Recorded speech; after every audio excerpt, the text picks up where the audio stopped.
About time. Alright, hello everybody and welcome to the Australian Radiant Esports Band. League end of year tournament. I am the Spectre. Joining me is Porcelain Lily and we're here to bring you Team YMC, Young Money Club versus Team Storm. How are you going, Lily? I'm alrighty, how are you? I'm pretty good, but just boiling my ass off because 10 it's been like seconds to 3 go. days of like 28-degree weather in Sydney. Really? It's been raining in Melbourne. 5 seconds. It's been pretty chill. It's I been wish cold. I had that. Dyer's band. Oh man, but first off we have Team Storm banning out the Weaver. Pretty standard so far. More than likely we'll see something like the Timbersaw. The Elder Titan's been a favourite, and Young Money Club choosing to ban the Alchemist Radiant's first. band. That is a little bit interesting. I mean, Alchemist has kind of popped into the competitive game as a support most recently. After the patch, he faded out for a short while and then came back in mostly as a support. But he has been seen to be, I guess, 10 quite seconds scary to go. in most of the matches, just because that stun has got such a long duration. It does so much damage. 5 seconds. If he does, manage to get into the team fight and get a couple of levels, he'll really be able to shut down, well, any squishy or soft hero, be it a Reserve carrier time. or a support. So I can definitely understand that ban. But it's a bit Dyer's interesting. They're band. leaving in heroes like the Timbersaw, who has been banned out and peaked in a lot of competitive games, and the Venomancer, and the Bristleback is another one who's really bounced into popularity within at least the Southeast Asian and Chinese scene. I'm not too sure about the Australian scene though. Bristleback has been picked up a couple of times, but he's not really making as many 10 waves seconds as to go. he has been over in C. It's been pretty crazy how much they've been wanting to dive through with that Bristleback, but we Radiant's do see pick. the Elder Titan banned out, as well as the Clockwork, who's actually been pretty much first pick throughout, I gotta say, like 8 out of 10 of the games in this tournament so far. But Team Storm go for the Crystal Maiden Dyer's first. pick.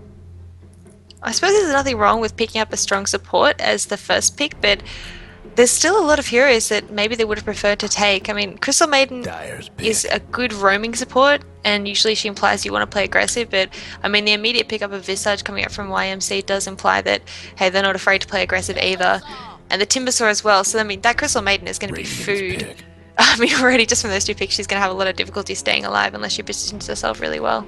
Those massive nukes coming out are going to be horrible against poor little CM. I do know that Ruby Phoenix does quite like to play Mirana, so we might be seeing kind of the Crystal Maiden Mirana combo later in the game with the Frostbite into arrows, as well as that mana regen, just being really useful for Mirana in those early stages of the game.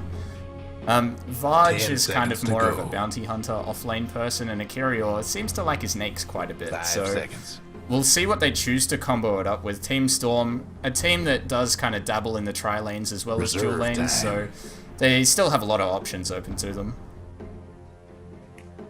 Yeah, I mean, there's so many heroes that have been within the competitive metagame recently. It's quite interesting. And it really depends on how these teams want to play. It looks like, I mean, thus far, YMC looks like they might want to go for either a 4 Protect 1 or just a really aggressive, pick off and take towers lineup. Whereas Team Storm with the Crystal Maiden and now Lifestealer, maybe they do want to respond. But I think Radiant's Lifestealer is really going to have a lot of difficulty against the Timbersaw, especially since Lifestealer has been nerfed over and over again, in particular the Rage now, with 13 seconds on cooldown for 6-second duration. And Timbersaw, who takes away your strength, really gives Lifestealer a difficult time, because even though typically Lifestealer is quite tanky, when he doesn't have that range on, Timbersaw is just going to absolutely destroy him with the pure damage and stat steal. Yeah, and that's the problem. Timbersaw being so mobile, he's going to easily be able to kite Lifestealer 10 during that seconds rage to go. duration, and it's not going to stop until Lifestealer can get something like the Basher or the 5 Abyssal and get seconds. off, a lucky bash during a Timber Chain. So it'll be it will really be down to Reserve player skill time. and how much this Lifestealer can farm, I think. Timbersaw, as you were saying, just so strong against that Lifestealer. But we do see the Bane instantly banned out by Team Storm after the Lifestealer pick. And do you think maybe they'll go for the Razor ban out next? They definitely could. I think Razor would be a Radiant's decent, mid hero. But yeah, Venomancer is one I was going to say is a little Dyer's bit band. more frustrating for a Lifestealer, just because Lifestealer normally wants to get that high mobility, Phase Boots, Drum, Sanjin Yasha, those sorts of items that just make him speedy, and a Venomancer just says no to all of that and slows you down, even through the Rage. If you get hit with the Venomous Gale before you pop Rage, you're going to be slowed anyway, so 10 seconds to go.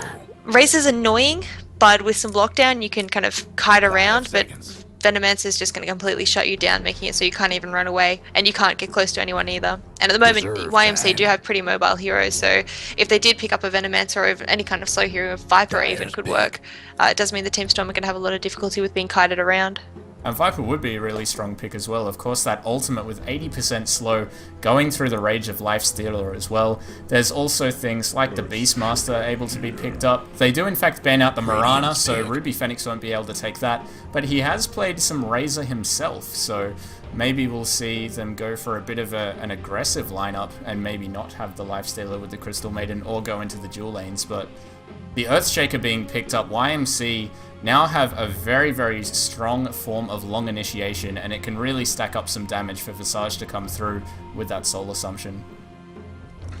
I am interested to see where they put this Earthshaker, since typically, you know, I do cast more Southeast Asian Dota. The Earthshaker is usually taken as an offlane hero now, so you can pick up a bit more of a farming-oriented hero to go in the offlane, something like a Mirana, a Windrunner, a utility semi-carry type, and then the Earthshaker just constantly blocks the creep wave and farms at the Ancients. And there's that Bristleback we're talking about. So I mean, I'm wondering if YMC are going to be taking that Earthshaker to shut down the farm of Lifestealer, or if they're just going to run that kind of traditional 3-1-1 lineup with Timbersaw in the offlane and a Visage Earthshaker +1 tri-lane, just going into the easy lane to farm up.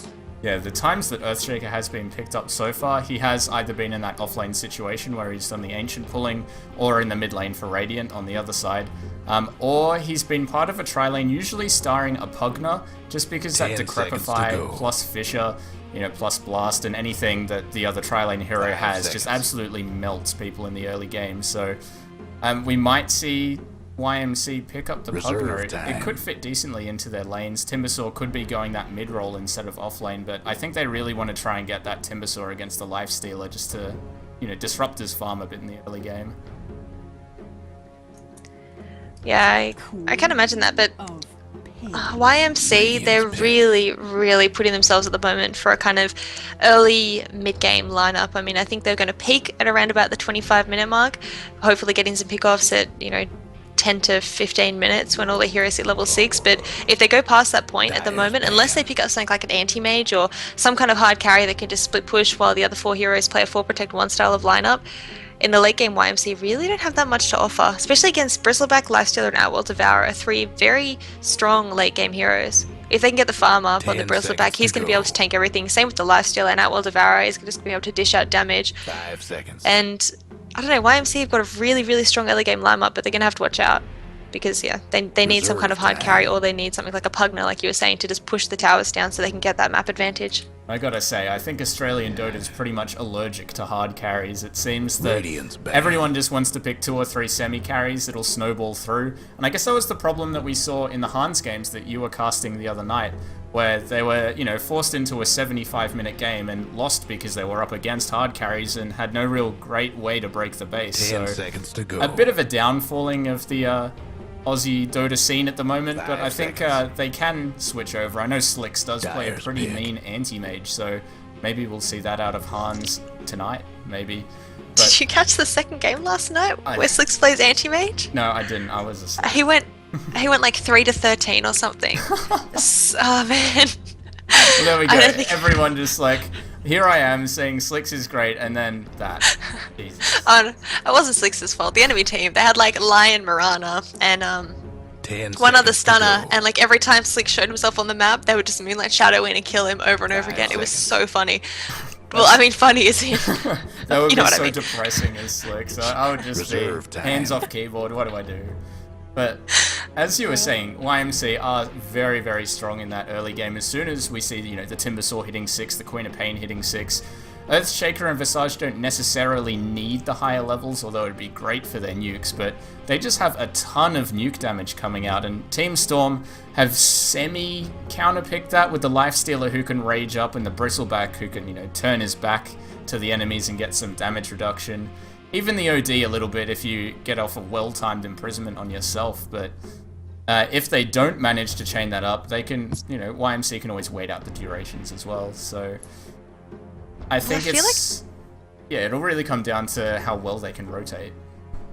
Yeah, I was going to say, I feel like YMC for their last core, they need to pick up a mobile hero, and Storm Spirit's going to be it. Radiant's pit. Because, like you're saying, Bristleback, he adores drawn out team fights where everyone's kind of sitting in the same location. But with their two cores, with the Timbersaw and the Queen of Pain, they can duke in and out of fight. Visage can get in and out with Grave Chill and Earthshaker. Well, he normally goes for a Blink Dagger 4-staff, he can get the farm up, but otherwise, he doesn't really need to get into the team fight until, he throws out that Echo Slam. Otherwise, Fissure's a long range cast spell. So with the Storm Spirit, this is just all in for the early game for YMC. But they've got huge pick-off potential, 10 just seconds to amazing go. nuking damage. And really, they have to win this game before Outlaw Devourer gets up at 5 BKB and seconds. whatever the last pick for Team Storm is. I mean, it's probably going to be a support, but I mean, potentially, Reserve Team Storm time. could go for a quite greedy lineup at this point and go for a jungler, because YMC, they've got decent roaming potential with Earthshaker and Visage, but it's not, amazing. Both of those heroes, like you said, they kind of want to get levels. They're probably going to want to spend a bit of time pulling, and they're not strong enough to get kills just with two of them. And Queen of Pain, Storm Spirit, and Timbersaw are probably going to want to sit in lane and get their farm up. So Team Storm could kind of abuse this stationary lineup from YMC in the very, very early game and pick up, I don't know, something like an Enigma to get a little bit more AoE in team fight, and a mech carrier especially, because OD could carry the mech, but he's probably want to go for a 4-staff as well as a BKB. Yeah, I think on that point of, say, the Enigma with the AoE lockdown, they're really, really light on lockdown for all of these mobile semi-carries. They've got the Timbersaw, the Queen of Pain, and the Storm Spirit blinking, zipping, and chaining around. And right now, kind of their best stop is the Crystal Maiden Frostbite. Bristleback will be able to slow them up, same with Lifestealer with Open Wounds and, Nasal Goo, but outside of that, they don't have great stun and lockdown potential, so maybe we see something with several disables like seconds the to go. Lion, the Shadow Shaman, maybe, but I'm really kind 5 of seconds. thinking what they go for, and the Rubik will be picked up, so that lift will come very much in handy, especially up against Fissure, because you can, of course, get people trapped on the wrong side if you're very quick with those fingers. Yeah, and he's got a lot of spells he can steal. I mean, all of the heroes on YMC, since they are magic-based, any of those spells that he steals, he's going to be happy as pie. Plus, if he can get the Ball Lightning, the Queen of Pain, Blink, those two especially, he'll be able to be the initiation power. Because at the moment, they don't have the best initiation on Team Storm. Looks like I mean, we really, lost they're going to be one. waiting for YMC to make the jump on them with the Storm Spirit coming in, or a Queen of Pain, or a Timbersaw, Timber chaining in. In terms of initiation, all they've really got is maybe the OD getting a Astral Imprisonment on someone. Ruby Phoenix, when he gets phase boots up, can open wounds, but still the cast distance on that is quite slow. So I mean, they might want to go, let Rubik get a couple more levels, be the Soul Puller while Crystal Maiden jungles or something like that, just so he can steal a Blink or steal the Storm Spirit, Ball Lightning, so they have an initiation power. Because I can't imagine how else are they going to get into team fights Yeah, I'm without. just thinking that as well. Like, even if you infest into someone, OD's going to need a 4-staff to make any use out of that. They don't have any kind of natural blink carriers, apart from maybe the Rubik or CM, but you need to put quite a bit of farm carry on on. them if they aren't, if Rubik isn't able to steal it from Quap, so... I mean, it's going to be difficult. At the moment, it looks like, for the mid-game at least, the OD 4-staff is going to be their best bet. Yeah, but since they didn't pick up another hero to pick up the mech, Odie is going to have to go for a 4-staff and a mech, and I can imagine Earthshaker as well as Visage are going to be spending a fair amount of time just pressuring him on the mid lane. Because I don't think any of the heroes really on YMC at the moment can beat an OD in mid lane. Storm Spirit's going to have a hard time. It looks like it's Queen of Pain in the mid lane, but I mean, if they can get an uphill ward for Storm, the OD should theoretically be able to give that Queen of Pain a really hard time. So I can imagine that Queen of Pain's going to be wanting to have that Earthshaker come around and get a block, or Visage to come in and get a slow just to go for a kill. So I don't know how much farm OD's actually going to get if he can farm up, 30 seconds to the fast mech showtime. 4 stuff that they need. Yeah, it's going to be very, very difficult for the OD if they, even decide to dual lane it at this stage. I'm not sure if they would. I mean, generally you see the Earthshaker and the Visage just together forever. But, at the moment they could do it if they really want to shut down that OD early on. So I'm not too sure what they're going to aim for here. As you were saying, they really need someone with a mech here for all of that And magic here we burst go. earlier into the fight. But as the horn sounds, let's introduce the teams. On the side of Storm, we have a Kyrior on the OD. On the Nakes, we have Ruby Phoenix. Rubik will be played by Maladi. Magic Man taking up the Crystal Maiden. And finally, the off-lane Bristleback being played by Varge. On the side of YMC, we've got M playing the Storm Spirit on the top lane. Illusion Jesus is going to be playing that Earthshaker. Probably going to be trying to pull the bot lane, but Maladi looks like he wants to block that out. GV is going to be on the Timbersaw in the off lane. Boons is going to be playing the Visage. And 214 is going to be on the Queen of Pain in the mid lane. Yeah, and it does look like they're going to dual lane for now. Illusion Jesus D-wards, but gets thrown down onto the low ground. Rubik just going to get some free harass here. And it just looks like Crystal Maiden's going to be jungling for now. That Frostbite is so good to take down those jungle creeps as it lasts full duration, or the extra, 6 seconds, I believe, on creeps early on in the game. Or at level 1, rather. So it's a way for Crystal Maiden to get some experience up. It lets Ruby Phoenix get the solo experience in this bottom lane. And, you know, Timbersaw isn't a hero that you can really harass out with a Crystal Maiden. The right clicks are just so slow. It gives him the armor and regen from reactive armor. And you don't want to be wasting nukes on a kill that you know that you can't really get without perfect chaining.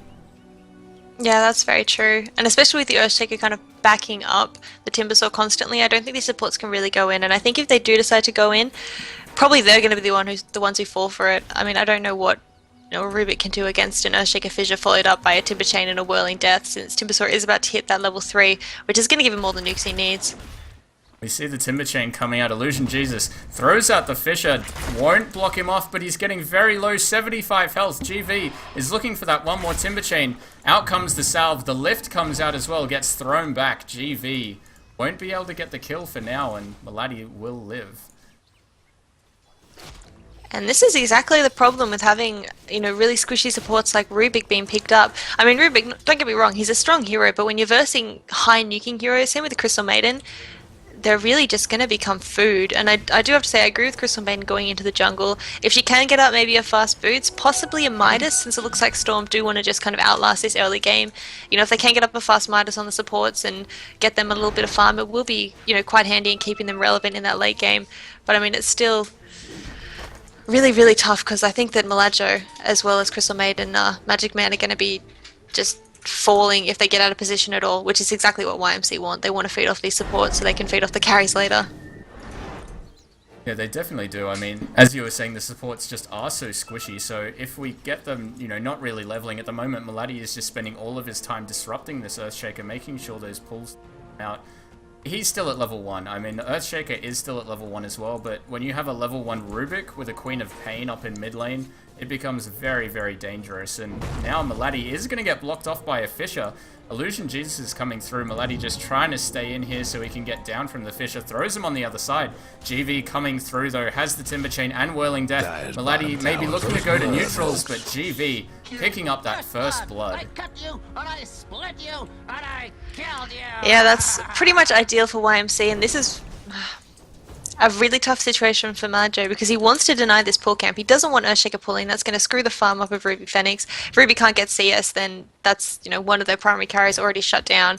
And I mean, Vaj on the top lane isn't getting too much from this lane. He's, 13? Actually, he's doing same CS as the Storm Spirit. I was expecting a little bit more from the Storm Spirit. But Storm Spirit, interestingly enough, hasn't picked up a Magic Stick. I would have thought he'd go for a Magic Stick first when you're versing a Bristleback, but I suppose he felt like the Bazzy Ring is going to be a little bit more viable in the lane. But I mean, regardless, first blood onto the Timbersaw is just makes that Timbersaw a happy guy, because he's got 700 gold now. He's going to have up those mana boots by, maybe the 6-minute mark?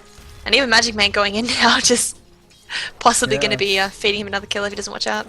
Yeah, threw out a Frostbite and just kind of realized, oh, wait a second, I'm a Crystal Maiden and that's a Timbersaw. I should probably turn around now. So nothing's really going to come from it. 214 will be picking up an Illusion Rune at the bottom. Does have that bottle up, of course, so some nice stability in this mid lane. It doesn't look like Akirio's been the luckiest with Essence or a Prox, so he's sitting at around 290 mana. Does have the boots up as well as a Null Talisman, so he's doing okay. He's doing very well in the mid lane. Our lead CS at 22 and 9, Quap sitting at 15 and 6, so she's not doing terribly against the OD, but it'll get a lot harder for her to stay in this lane with the Essence Aura getting leveled up and, of course, being able to just throw out that Imprison over and over. And I do find it interesting that he's opted not to get a level of his ultimate. Typically when you see people pick up the OD. At level 6 they do get the ultimate and maybe have a support rotate and try and get for, go for a kill. Since normally you hit level 6 at around about the 4 to 5 minute mark, which is when it hits night time. So it's a perfect time for supports to come gank because of the low visibility for the enemy team. But he's opted not to go for that, so that does imply that the supports maybe want to be a little bit more static for the side of Storm. Maybe, I mean, you can see Meladro's rotated up to the top lane and Crystal Maiden's still just kind of sitting in the jungle.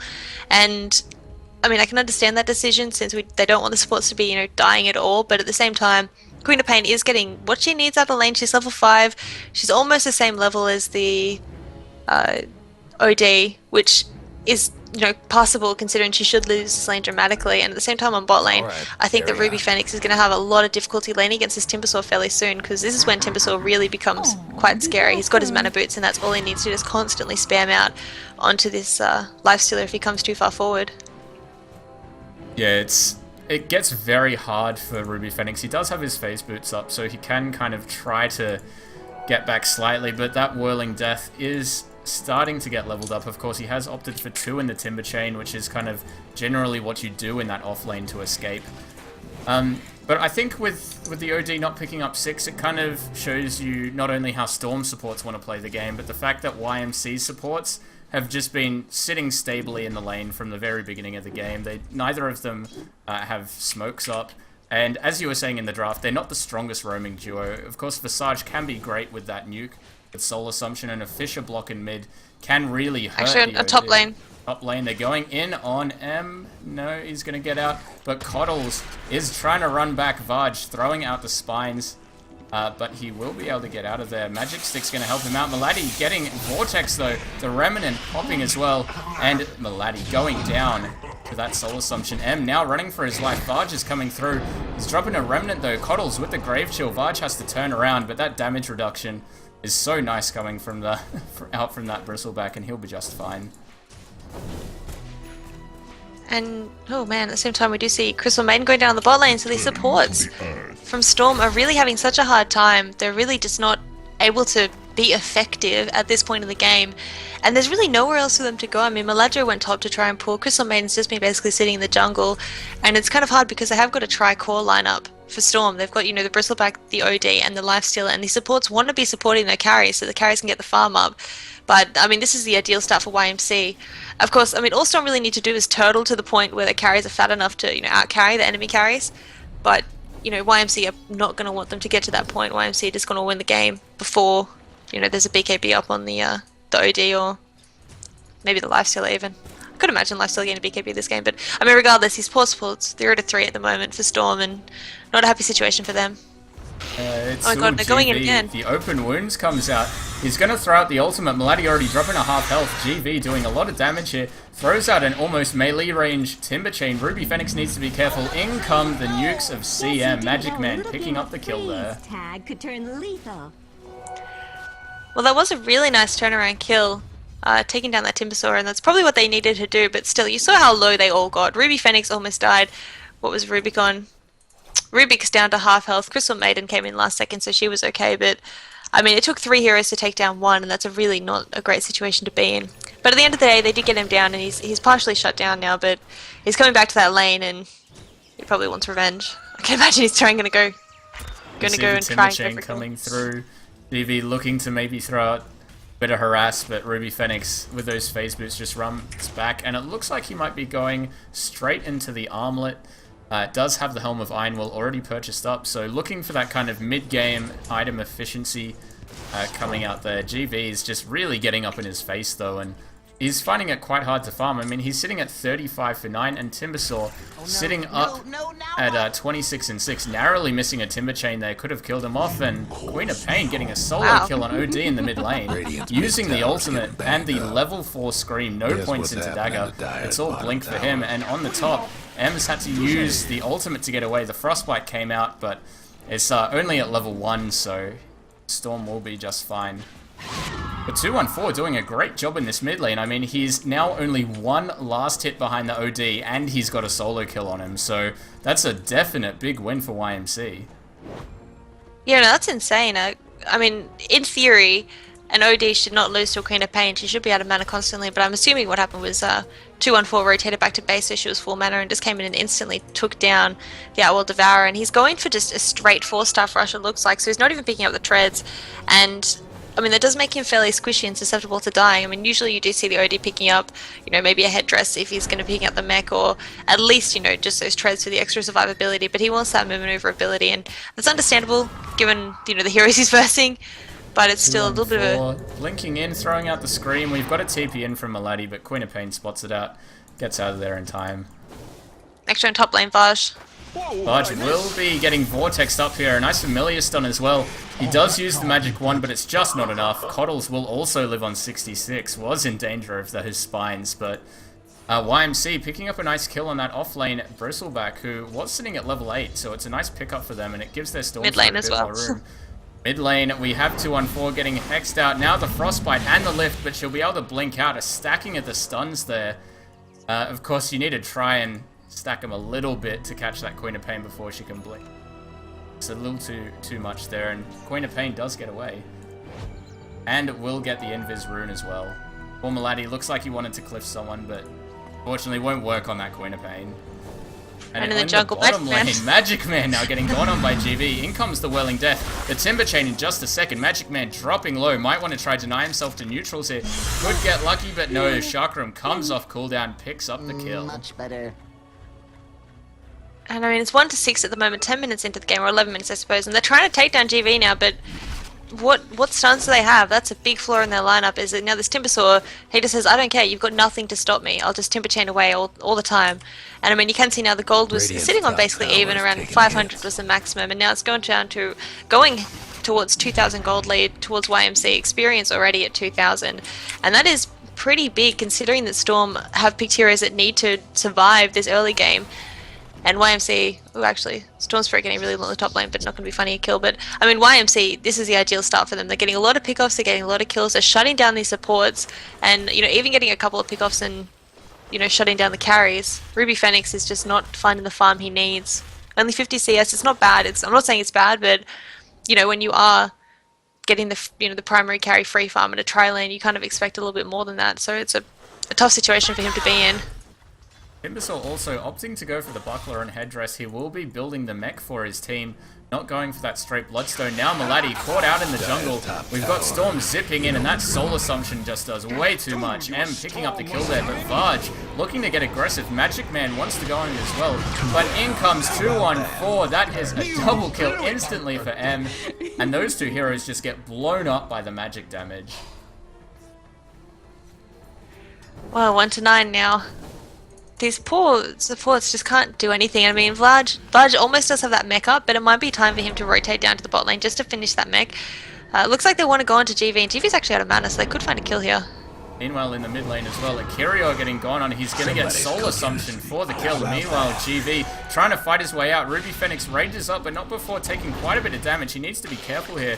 But GV, he has got 80 mana, maybe looking for the Timber Chain. He uses the Whirling Death, instantly kills off the Lifestealer. Now he's looking for more. Might go on Maladi here, but he's just too much mana off that Timber Chain. And he's also got enough money and has finished off that Mechanism, which should be flying out to him soon. So Timbersaw just proving too much of an issue, and it's something that we brought up in the draft where they just didn't have enough lockdown. And with the final pick of Rubik, I think having that lift is great. You know, we do see Timbersaw going down because he's on low health, but while the Rubik was great, I think they kind of needed a two-disabled hero fifth pick. Yeah, I mean, even a Lion would have fitted in quite well, just given that extra nuking power. Oh, Magic Man in trouble. Getting fished out, Storm Spirit coming in. That's the long initiation that we were talking about with that Fisher. Meanwhile, Ruby Phoenix picking up a kill on the Visage with the Infest damage. Now needs to run for his life. It looks like he's building into the Orchid, has a robe already, and the tread's already finished. So more than likely going towards that first Oblivion stuff. Illusion Jesus does have the mana boots, but still quite a way away from the Blink Dagger. 2-1-4 currently with the Null. And on the Courier, he has got an Oblivion stuff as well, so it looks like it's going to be double Orchids coming out from the side of YMC. I think that'd be fantastic item choices for them, because once they get it up, well, Lifesteal is not going to be able to use that Rage, and like we saw, he was at around about, you know, 1/3 health, and he just got instantly destroyed by the Timbersaw. So if there's no chance of him using Rage or Infest to escape, he's going to be going down. AEL Devourer is, you know, He hasn't gone for a mech. He still hasn't farmed up his 4 staff, and so he's going to have no escape mechanism against that Orchid. And he might have an Orchid up by that point, but it's probably, you know, it's still going to be quite squishy, and he's going to be able to Orchid and then just have to walk away while he's got a Storm Spirit and a Queen of Pain, a Timbersaw chasing after him. And Bristleback, it's not going to matter too much for him. He's the only hero that really isn't going to suffer too much from an Orchid. I mean, of course, you want to be able to get the kill spray off, but he's quite tanky. He should be able to outlast the damage. But I mean, regardless, those 2 Orchids are just going to be able to shut down 2 of 3 cores, as well as the 2 supports. If they get caught alone, they're going to be dead, definitely.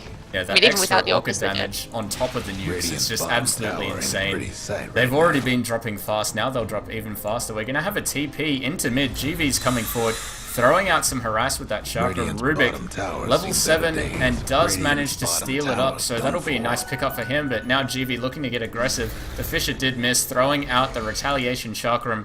Varge on the backlines. We also have an illusion used by Akirior. Might be able to get some nice positioning with this, but meanwhile 214 as well as M coming in from the bottom. They've got initiation and lots of it coming through the flanks. We're going to see Varge throwing out the spines and getting the... Oh, we see them in on the back lines. The ultimate instantly taking one out. Magic Man gets interrupted in the ultimate. 214 dropping quickly. The slam coming through from Illusion. Jesus, doing so much. Ruby Phoenix now on the run, but he's going to get behind tower. The mech comes out for GV. Maladi will go down here. That is a 3-for-1 trade. Now 4-for-1. GV on a triple kill. Phoenix in a lot of trouble, and that's a complete team wipe. YMC just diving through the towers and now killing the tower. Doesn't look like anything's going to be stopping them. Radiant's mid tower. Yeah, and it's worth noting also that the Rubik bought out that fight, so he died twice. That was 6 kills in exchange for a Queen of Pain. Radiant's mid And I mean, tower this is is exactly hanging. why YMC have got, you know, such a strong start, is they got the kills and their heroes are completely magic based. I mean, if they had BKBs up on, you know, on Storm, if the OD had a BKB, they would have been okay that fight. He could have turned around, dropped his ultimate, and done a bit of attack damage. He wouldn't have just died instantly. But I mean, they just don't have the BKBs off. They're all just way too squishy at this point of the game. It's a very, very hard situation for Storm to be in. And really, they just shouldn't be picking team fights. They should try and just juke around and avoid the team fights while still sticking together to the extent that they won't get picked off by the Storm Spirit. But I mean, it's still like, how are you meant to go alone and not pick a team fight when you're versing a Storm Spirit, a Queen of Pain, and a Timbersaw who are all just going to be able to jump in on you anywhere you go? It's just a really annoying lineup coming out from YMC. Mobility is absolutely insane. We're going to see a smoke up. They're going to run right into them. Coddles gets picked out here. The lift comes out as well. Fisher to try and get some defense in, but M just comes right into the middle of a Queen of Pain, already picking off one. Varge in a bit of trouble. M coming through, but he's got no mana left. Varge now turning it around. Illusion Jesus will go down. OD takes a fall, as well as the Earthshaker. And now Three down. Storm turning around with that nice smoke gank. Takes a 4-for-2 trade there. I think one of the big things in that team fight was that they had their ultimates down. Queen of Pain didn't have the Sonic Wave, and Timbersaw wasn't there, and they didn't have the Echo Slam either. And that is something really well done by Storm that I didn't think about just then, but that when YMC don't have their ultimates, a lot of their killing potential is gone. I mean, they can of course get pickoffs with the Storm Spirit just with a fissure, but in a 5v5 fight, when Storm, you know, Storm are based around long duration team fights where their spells come off cooldown and again, whereas YMC are just based around kill everyone once and get out of it. But now Forward, Timbersaw. Maladi dropping low already. The mech has been used by Varge, so we won't see any more burst healing. But GV is quite low on mana. That nasal goose slowing him down as well. Now GV might be in a bit of trouble. The Chakram thrown out. A nice kill picked up. But now he's very deep. Magic Man getting taken down by Visage. The Fisher coming through. Varge now in trouble, but that Bristleback doing so well. It's going to be a double kill for GV. M now coming in for a long range initiate. Gets off the Vortex. Akiri are in trouble. Dies instantly to the slam, as well as the Orchid that M's picked up. And what another turnaround. I mean, that's Radiant's worth top mentioning tower there is that, you know, the Echo bad. Slam came back up. Timbersaw during the team fight that time, which is crucial. And I mean, Storm probably shouldn't have initiated so far. As soon as they won that team fight, they maybe should have, you know, disengaged. Someone go on bottom farm. I mean, Ruby Phoenix did the right thing by going mid to get some farm up, but I mean, they really need the BKB up on the Bristleback in the OD before they can, you know, take team fights resolutely. So, you know, they did a really good thing by, you know, picking a team fight when all the ultimates on YMC were cooldown, but then they overextended and waited until the ultimates came back off cooldown and they lost another team fight. So I mean, 8-24 at the moment, golden experience at around about 10,000 apiece. So things really go in YMC's favor at the moment, though it could turn around at any point because Storm do have, I would say, a decent late game with their heroes. Yeah, they certainly do. They aren't quite finding the farm at the moment. The top 3 farmers are all on the side of YMC. You definitely can't count out these guys. Ruby Phoenix, the Nakes in particular, just does so well with kind of these mid-tier items. It can be very deceptive, the power that can come out from him. Magic Man is just looking for something. M, in fact, zipping in on mid, getting a long-range Vortex. Akirior is trying to escape here. Maladi throwing out the lift onto GV. Silence coming out onto the Rubik, and it looks like the YMC are just going to try and retreat here. Storm Spirit's out of mana, so I think for the moment he might just back off, possibly go back to base. I mean, he's got okay mana regeneration, but probably not enough to...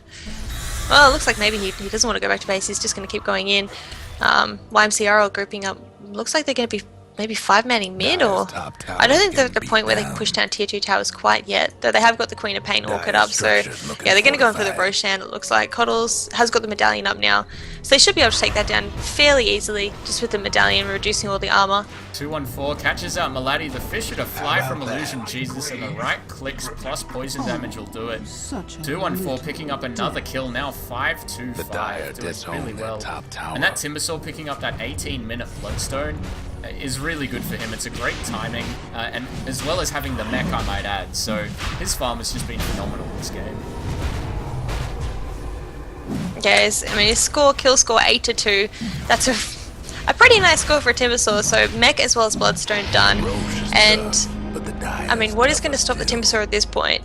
I mean, even if they do get, you know, BKBs up, he's still just going to be able to escape, you know, kite around until the BKBs are back on cooldown and come back in, and they just don't have enough nuking damage on the side of Storm. If they'd replaced maybe the Crystal Maiden with a Lion, I think that could have been nice, because the Rubik is a good pick, just being able to steal the spells, but at the moment, Storm have just got no nuking power. Like, what have they got in teamfights to just instantly kill any hero? They just... I'm just looking at them up. Yeah, it looks really hard for Storm. I mean, they basically let YMC pick up these ultra-mobile heroes, and they didn't go heavy on the disables. I mean, they're 3 kind of core heroes. All you have as a real disable is the imprisonment of OD. And outside of that, it's just slows. So, you know, and of course that imprisonment means you can't do damage on him while he's in it, apart from with the OD ult. So it's kind of really difficult for them to play this until, you know, you see something like the Scythe coming out from OD, the Abyssal coming out from Nakes, but these are really late game items, and at the moment YMC are just doing a great job of restricting the farm of the carries on Storm. Yeah, they're doing a great job, and I think if Storm maybe, I mean, there's a couple of heroes, I like to talk about the drafts that they could have potentially done, but I really think a Pugna could have gone fantastically this game for Storm. I mean, can you imagine? Queen of Pain blinks in, throws out the Sonic Wave, and then just gets destroyed by the Nether Ward. Same with the Earthshaker, the Timbersaw, all of them just get absolutely wrecked by the Nether Ward. But I mean, with Storm's draft at the moment, they just have to turtle. That's all they can do, is just wait until the late game essentially, but I don't know if YMC are going to give them that opportunity. We can see they're doing some decent split pushing with Ruby Phoenix as well as Vaj, both on the top lane now, just trying to exchange a tier 2 for a tier 2, but I don't think they can push fast enough, and man, Storm Spirit just going insanely deep. He has that Aegis. He's just playing balls out, as well as having that regen rune. I think he just wanted to scare them back from the tower. We've got GV getting lifted up here, the fortification thrown out, Vaj is coming through. He's got the nasal good going, but he needs to be careful. He's all alone. The Vortex coming out. He's already dropped to half health. Now the silence. The big ult coming in from 214. Akiriel force-staffs himself out. He's low on health. Magic Man with the ultimate. We have Storm Spirit going down. The Aegis is used. 214 picks up a kill. Magic Man also down. Storm Spirit now back in the fight. Ruby Phoenix trying to get out of here. Gets a kill on Illusion Jesus, but goes down for his trouble. It's a 4-for-1 trade. Now 5-for-1. They did manage to burn the Aegis, but that's a big cost for them. The score now 30-9, and it looks like YMC are just going to easily take this high ground and look to go for the racks. Yeah, I mean, at this point they probably could go for the racks. Storm just don't have the items they need to defend it, unfortunately, and YMC have just got such a really aggressive early game lineup, and Storm have just got too many carries. This is kind of the problem with going for the Tricore, is if the enemy does have the ability to just win all team fights and, you know, get the racks just because there's nobody still alive, you really are forced into a situation where you can't turtle very well. And Storm lost to racks now 22 minutes into the game. I don't know if they're going to be able to come back from this, though they look like they want to try. They're not calling GG. Got 2-on-4 TPing out, Vaj coming through. No one to cancel off that TP. OD force stuffing for just a second too late, and now M also picking up a BKB. you thought they were light on disables before, well, you know, M's just going to go in there and have a field day in these team fights. Yeah, I mean, Storm Spirit is a pretty fun hero when you've got the core items you need early into the game. I wouldn't be surprised if you picked up that Bloodstone next just to be able to never run out of mana and have to go back to base. But I mean, Queen of Pain now going for an Arcanum Scepter. I think she's picked it all up. Yeah, she's got all of the Arcanum Scepter waiting for her. Boots of Travel on to the Timbersaw now. So, I mean, even with one racks down, they can split push now and just get down these last two towers and... Oh, M just killing the Crystal Maiden off instantly, pretty much. Yeah, the nice high ground ward here. Spotting it out, and that's something that you want to do with a team lineup like YMC. Put down these ultra aggressive wards, make it so that the enemy team can't get any farm at all. Maladi knows that's what they're trying to do, D-wards it instantly, but up on top, we've got a Fisher coming out. We'll actually block the Queen of Pain slightly as Blinks down. GV coming through with the Boots of Travel, but Akirior does escape by using that Force Staff, but YMC are happy to go, you know what, you have to go back and heal. We'll just take this tower instead. Radiant's top tower's in bad shape. Well, I think they're going to be happy with that. And we can see, of course, Amber's still on that bot lane, just split pushing. If they can get down all the T2 towers, they should be pretty good. And actually, man, are they going to initiate on this? Varge definitely is thinking about it. Kyrio had already thrown out the ult, barely tickled them. Varge is about to go down in a couple more seconds. Medallion doing work. Illusion Jesus falls again. YMC 214 coming through the ultimate, just missing out there. We have Maladi going down to the burst of Timbersaw. The Soul Assumption's doing so much in this fight. Now they're just chasing the entire team down. And Ruby Phoenix is hoping to get something here, but the good game does get called. GV with a double kill there, just YMC proving too strong for Storm in this Chalk it matchup. up for the Dire. Yeah, I think that was really a show of, I would say, hero problems ultimately. When you're versing in a hyper-aggressive lineup, you can't pick so many hard carries, unfortunately. Well, not hard carries, but, you know, carries that need farm, unfortunately. And YMC really capitalized on the lineup that Storm went for, and really well played by them. Well played by Storm as well. They gave it their best given the heroes they had. But yeah, unfortunately, YMC pulled through, so congratulations.